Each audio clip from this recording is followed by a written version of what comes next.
vamos a terminar esta serie de videos de formulación europea contándoles qué tiene que ver el correcaminos y la fatiga en mezclas asfálticas en Engineer. Un avión despega del aeropuerto de Roma a las 9:30 de la mañana de un día de febrero de 1954. El avión hacía parte de la empresa BOAC, que era la empresa referente de aviones para pasajeros de lujo. 16 minutos después de su despegue, el avión se desintegra.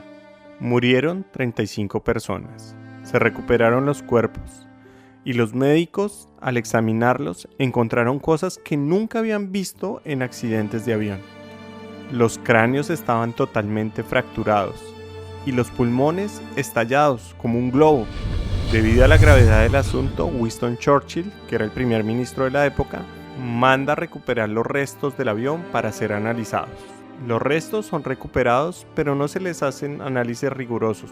Tal vez el accidente fue eso, solo un accidente. Y debido a que la empresa de aviones estaba perdiendo millones de libras por dejar su flota parada, habían grandes presiones para dejarla volar de nuevo. 16 días después, otro avión de la misma flota sale de Roma con rumbo a Egipto. 33 minutos después del despegue de este avión, vuelve a desintegrarse por los aires. Mueren 21 personas más. La similitud en estos dos accidentes era innegable. Ambos salían de Roma, ambos de la misma flota y ambos se desintegraron a 11.000 metros de altura. Esta vez Winston Churchill dijo: "Paren todo", y le entrega el estudio de caso a la Royal Aircraft Establishment, y a cargo de esta comisión el ingeniero Arnold Alexander Hall, un hombre riguroso y que solo creía en las pruebas experimentales. Por eso, lo primero que hizo fue un modelo a escala del avión, recreando tanto las condiciones de presión interna como externa a la que se sometía el avión. Y variando estas presiones, se obtuvo un resultado que los alertaría. En alguna condición normal de presión, la maqueta vuela por los aires. Y con los videos se puede llegar a ciertas hipótesis de lo que pudo haber pasado. El ingeniero Arnold tenía un sospechoso. El ingeniero Arnold había estudiado a Victor Poncelet, un ingeniero francés que publicó el concepto de cansancio en los materiales. Y al parecer ese fenómeno llamado cansancio de materiales había provocado el accidente de rieles del 8 de mayo de 1842 en Versalles, Francia. Un accidente con mucha documentación. ¿Pero qué causa este fenómeno? Él pensó, estos aviones ya habían volado antes y no había pasado nada. Obviamente, cuando despegan están sometidos a una presión P1. Cuando están por los aires están sometidos a una presión P2. Y cuando aterrizan, vuelven a someterse a una presión P1 que siempre fue mayor que P2. Y esta presión, sumada a la presión interna del avión, porque tiene que tener condiciones habitables dentro del avión, van solicitando el fuselaje del avión una y otra vez. Ya teníamos un sospechoso y una hipótesis, pero hay que comprobarlo. ¿Y cómo hacerlo? Pues había que reproducir lo que pasaba en el aire, pero acá en la tierra. El ingeniero Arnold se pensó un modelo 1 a 1 de lo que pasaba en el avión. Las condiciones externas de presión serían simuladas con agua. Es decir, él quiso meter todo un avión dentro de un tanque de agua. Y las condiciones internas del avión, pues también se llenó de agua y se presurizó para darle las condiciones internas. Cada 5 minutos la presión interna se aumentaba y cada 5 minutos se disminuía. La idea del ingeniero Arnold y de su equipo de trabajo era repetir estas condiciones de presión, de disminución y aumento hasta ver qué pasaba con el fuselaje. Y ese procedimiento podía durar hasta 5 meses. En cuanto a las piezas recuperadas, se empezaron a armar como un rompecabezas y se detectaron que en las juntas, es decir, en las ventanas, en donde se unían las piezas, habían signos de debilidad. Y a los 5 meses, como más o menos lo habían calculado, el avión del tanque reventó, y no de cualquier manera, sino parecido a lo que mostraban las piezas recuperadas. El cansancio o fatiga de los metales era el culpable de esta situación. Esta es una pieza de aluminio similar a la empleada en el revestimiento del Comet, pero mucho más fina. Un ciclo de carga no la hace fallar, pero si lo repito reiteradamente así. La fatiga se produce cuando un metal como el aluminio se flexiona repetidamente a un lado y otro. Al final comienzan a formarse grietas diminutas. Las grietas aumentan constantemente de tamaño y la pieza acaba fallando. Llegaron a la conclusión que justo el troquelado de los remaches que utilizaban en las juntas era muy débil y no era la mejor técnica para las presiones a las que se sometía el avión, debilitando así puntos claves de la aeronave, hasta llevarla a la falla. Ahora les presento a un amigo, Tiresio el Trapecio, para enseñarles sobre la fatiga pero en mezclas asfálticas. Tiresio se enoja mucho porque es que la gente confunde defectos de superficie o de estructura con fatiga.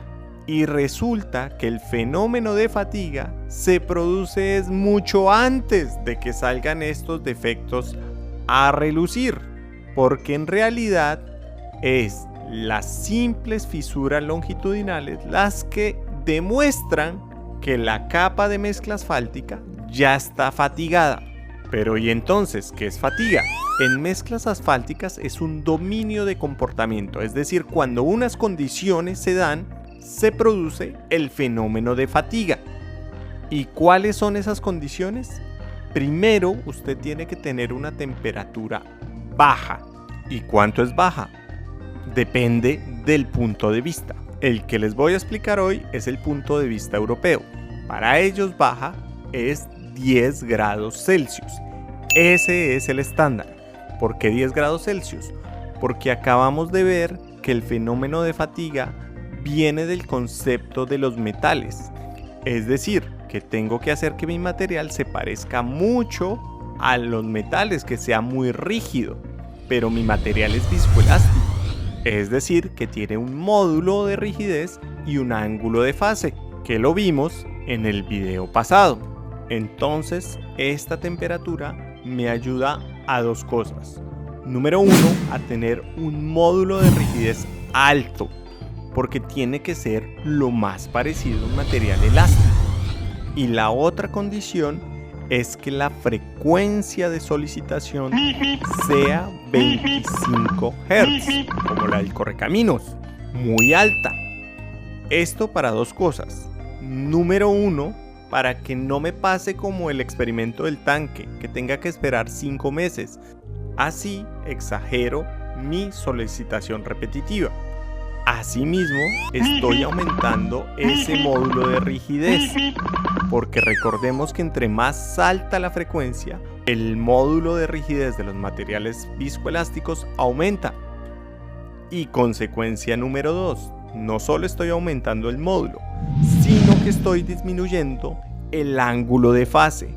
Es decir, que estoy aproximando lo más que puedo con estas condiciones a un material elástico. Entonces, esta condición de 10 grados 25 Hz es como la condición que veíamos de 60 grados en el abollamiento. Es para exagerar el dominio de comportamiento de la mezcla asfáltica. Ahora sí, ¿a qué viene a colación Tiresio el Trapecio? Porque el ensayo de fatiga desde el punto de vista europeo-francés se hace con muestras trapezoidales como Tiresio. La muestra se tiene que empotrar en la parte de la base superior. En la parte superior también tiene que ser pegada, pero esa parte es móvil, porque es ahí donde le hago las solicitaciones repetitivas de manera sinusoidal. Es decir, flecto la probeta imponiéndole una amplitud de deformación, y a partir de la señal de fuerza puedo deducir cómo va evolucionando el módulo de rigidez, como lo vimos en el anterior video. Pero, ¿qué le pasa a Tirecio durante este ensayo? Prefiero primero explicarles qué le pasa para que me entiendan el gráfico que les voy a mostrar. Tirecio prácticamente está corriendo una carrera. La pista está a 10 grados y Tirecio corre a 25 Hz. Tirecio empieza con mucha energía, con mucha rigidez. En un momento dado, Tirecio se cansa, pero siempre sigue corriendo a sus 25 Hz. A pesar de que sigue cansado, continúa y continúa hasta que se lesiona, hasta que se quiebra. Es ahí cuando llega la meta. Es decir, la meta la define el mismo Tirecio. Cuando se rompe Tirecio, ahí está la meta. Pero esa no es la fatiga. Tirecio ahí se lesionó. Antes se debió fatigar.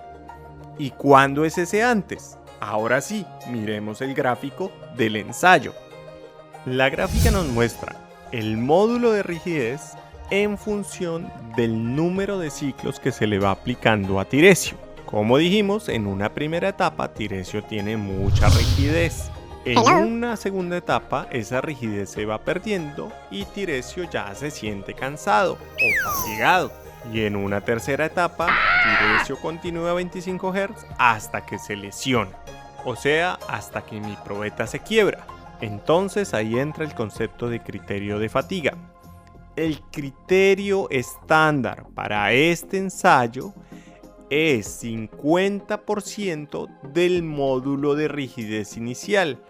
Cuando mi módulo se disminuye hasta el 50%, es ahí cuando decimos que Tirecio, el trapecio, se fatigó.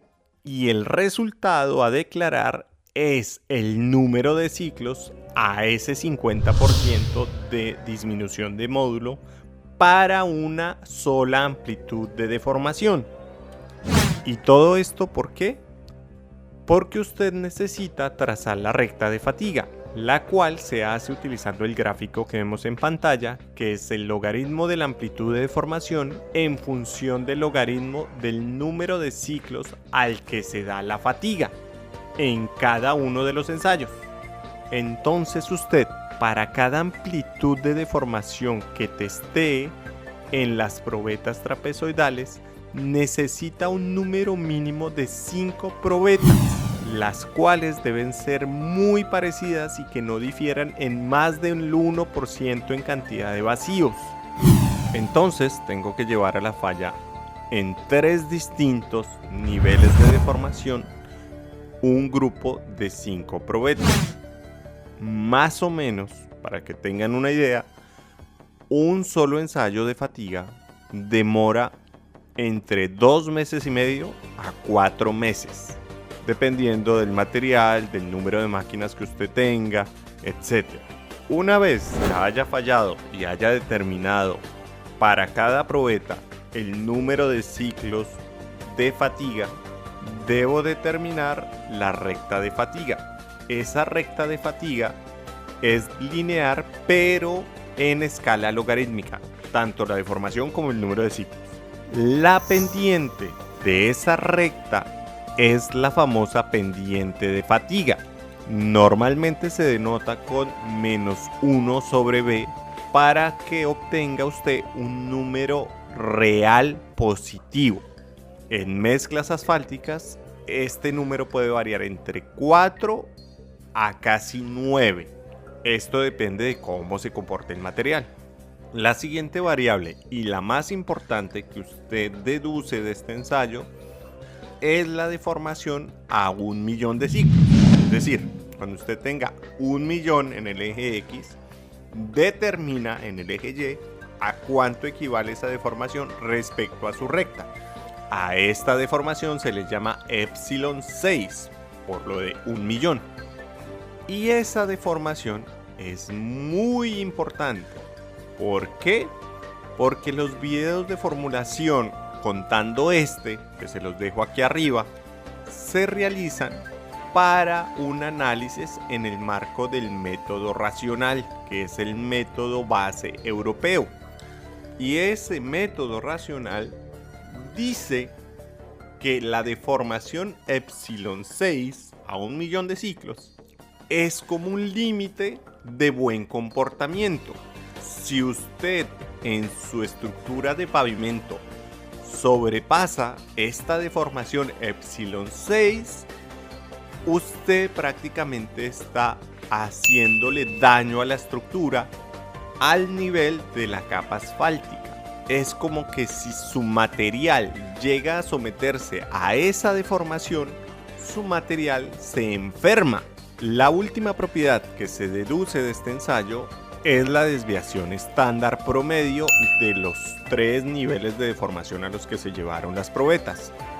Especialmente para este ensayo con este tipo de probeta trapezoidal, sí se tienen órdenes de magnitud del valor tolerable para poder diseñar una estructura de pavimento.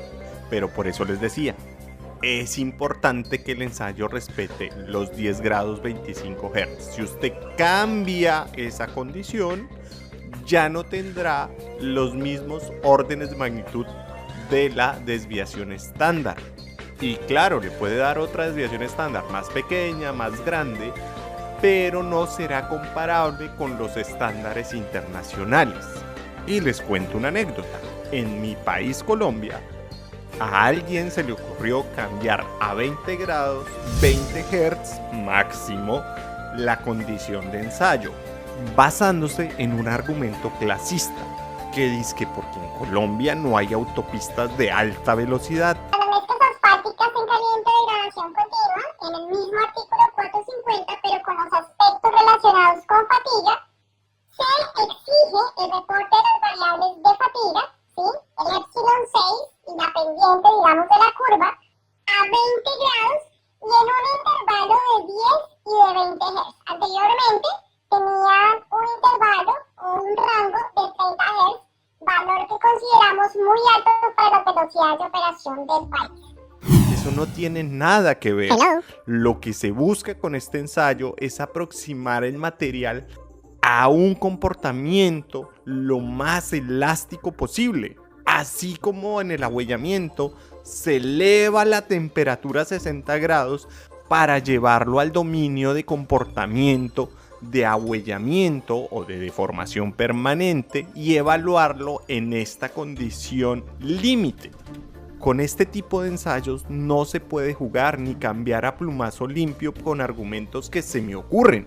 Quizás las personas que hacen eso ni siquiera conocían la historia del vuelo 781 y de todas las vidas que se llevó la incomprensión de este tipo de ensayos.